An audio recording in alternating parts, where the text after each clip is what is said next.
بسم اللہ الرحمن الرحیم۔ السلام علیکم پیارے بچوں، سارے بچوں۔ آج ہم سائنس کلاس 8 چیپٹر 1 کو مکمل کرنے کے بعد اس کا اوور ویو لیں گے اور اس میں جتنے بھی اہم ٹاپکس کو ہم نے ڈسکس کیا ہے ان کو ریوائز کریں گے۔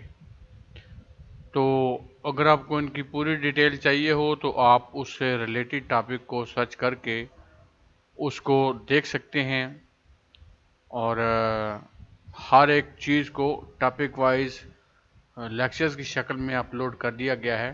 چیپٹر 1 آج مکمل ہو جائے گا انشاءاللہ۔ اس سے پہلے اگر آپ نے چینل کو سبسکرائب نہیں کیا تو وہ کر لیں۔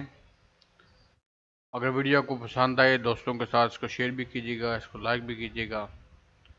تو سٹارٹ کرتے ہیں chapter 1 general science class 8 human organ system.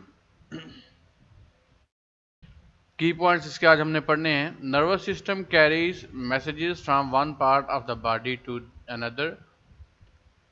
Nervous system کا کام یہ ہے کہ یہ ہماری باڈی کے اندر میسیجز کو جسم کے ایک حصے سے دوسرے حصے تک لے کے جاتا ہے، اینڈ کوآرڈینیٹس باڈیز فنکشنز، اور ہمارے جسم کے جتنے بھی فنکشنز ہوتے ہیں یہ ان کو کوآرڈینیٹ کرتا ہے، ان کی رہنمائی کرتا ہے۔ Central nervous system consist of brain and spinal card.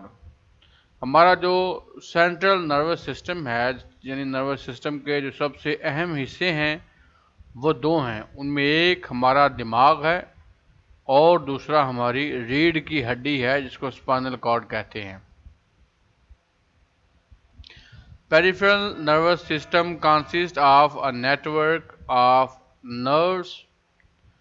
Peripheral nervous system اصل میں نروز کا ایک پورا جال ہے، نیٹ ورک ہے، which connect the central nervous system to all the body parts، جو ہمارے سینٹرل نروس سسٹم کو ہمارے جسم کے تمام حصوں کے ساتھ کنیکٹ کرتا ہے اور کمیونیکیٹ کرنے میں مدد کرتا ہے۔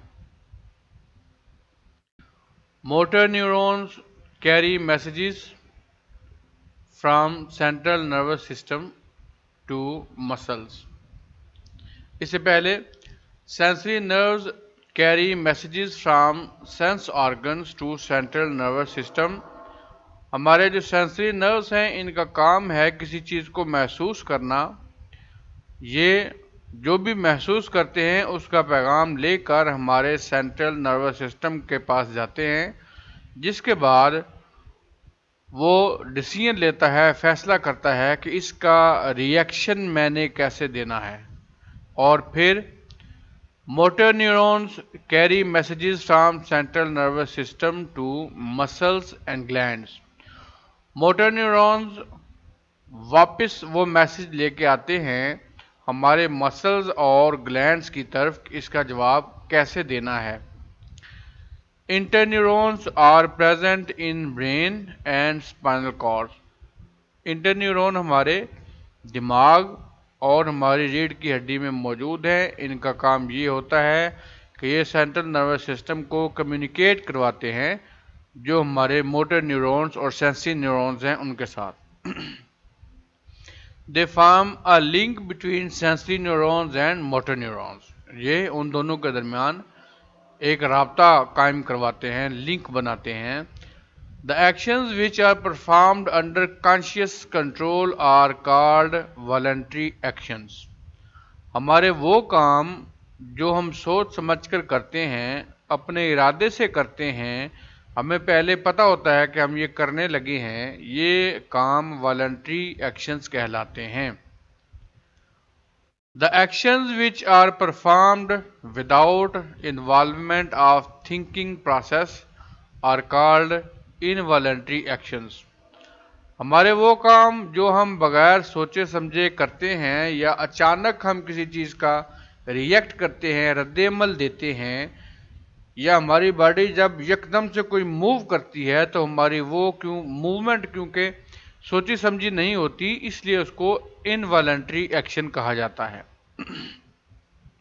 یا جسم کے ایسے ایکشنز، ایسے کام جو ہمارے بس میں نہیں ہیں، وہ آٹومیٹک ہیں، چلتے رہتے ہیں، جیسے دل کا دھڑکنا ہے، سانس کا چلنا ہے، خون کا پورے جسم میں سرکولیٹ کرنا ہے، ہمارا بولنا ہے، یہ سارے کام ہمارے انوالنٹری ایکشنز ہیں. An immediate and involuntary response to a stimulus is called reflex action. ہمارا خاص ایسا رد عمل جو اچانک ہوتا ہے اور ہم کسی بھی چیز کا جواب اچانک دیتے ہیں، اس کو ہم ریفلیکس ایکشن کہتے ہیں. Human excretory system consists of a pair of kidneys, 2 ureters, a urinary bladder and a urethra. ہمارا ایکسکریٹری سسٹم یا ہمارا جو نظام اخراج ہے، یہ 2 کڈنیز، 2 گردوں، 2 یوریٹرز، ایک یورینری بلیڈر اور ایک یوریتھرا پر مشتمل ہے.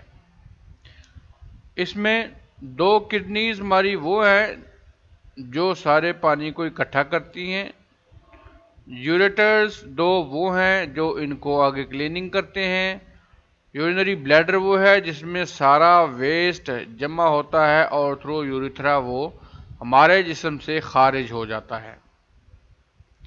Nephrons are the functional units of a kidney. ہماری کڈنی کے اندر چھوٹے چھوٹے اس کے پارٹس جو اصل کام کرتے ہیں ان کو ہم نیفرونز کہتے ہیں. These are the tubules where urine is formed. یہ ٹیوب کی شکل کے ایسے چھوٹے چھوٹے حصے ہیں جن کے اندر یورین بنتا ہے. Accumulation of salts in kidney results into kidney stones.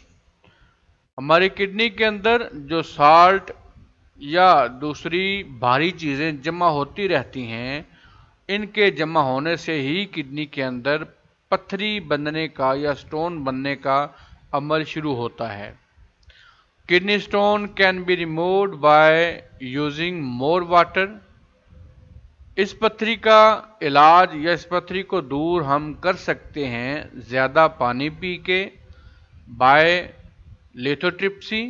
لیتھوٹرپسی کے ذریعے جس میں ہم اپنی کڈنی کے اوپر شعاعیں ریز ڈلواتے ہیں جو اس سٹون کو توڑ دیتی ہیں اور وہ تھرو یورین آہستہ آہستہ ہمارے کڈنیز سے نکل جاتا ہے، آر بائی سرجری یا سرجری کے تھرو. جب ابتدائی شکل ہوتی ہے تو ہم نے اس میں یہ پڑھا تھا کہ ہم اس کو زیادہ پانی پینے سے بھی، صرف زیادہ پانی پینے سے ہی ہم اسے جان چھڑا سکتے ہیں، اس کو اپنی کڈنی سے آؤٹ کر سکتے ہیں. اگر اس کا سائز تھوڑا سا بڑھ جائے تو پھر ہم لیتھوٹرپسی یعنی ریز کے ذریعے اس کو توڑواتے ہیں اور پھر یہ خارج ہو جاتا ہے جسم سے. لیکن اگر اس کا سائز بڑا ہو جائے تو پھر ہمارے پاس ایک ہی آپشن ہوتا ہے، وہ ہے سرجری کا، کہ آپریشن کروا کے اس پتھری کو نکلوا دیا جائے. Dialysis and kidney transplant are the treatments of renal failure.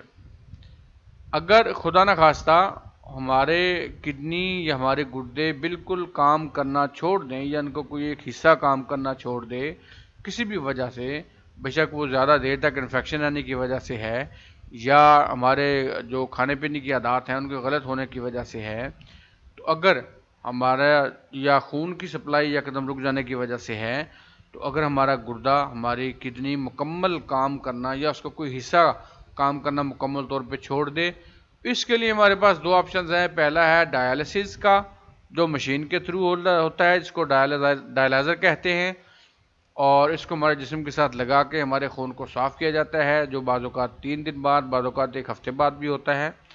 اور اگر اس سے بھی بات خدا نخواستہ بڑھ جائے تو پھر ہمیں کڈنی ٹرانسپلانٹ یعنی کسی صحت مند انسان سے ایک کڈنی جو ہمیں ڈونیٹ کرے گا وہ لگوانی پڑے گی، تب ہمارا نظام چل سکتا ہے، ورنہ مشکل ہو جائے گی.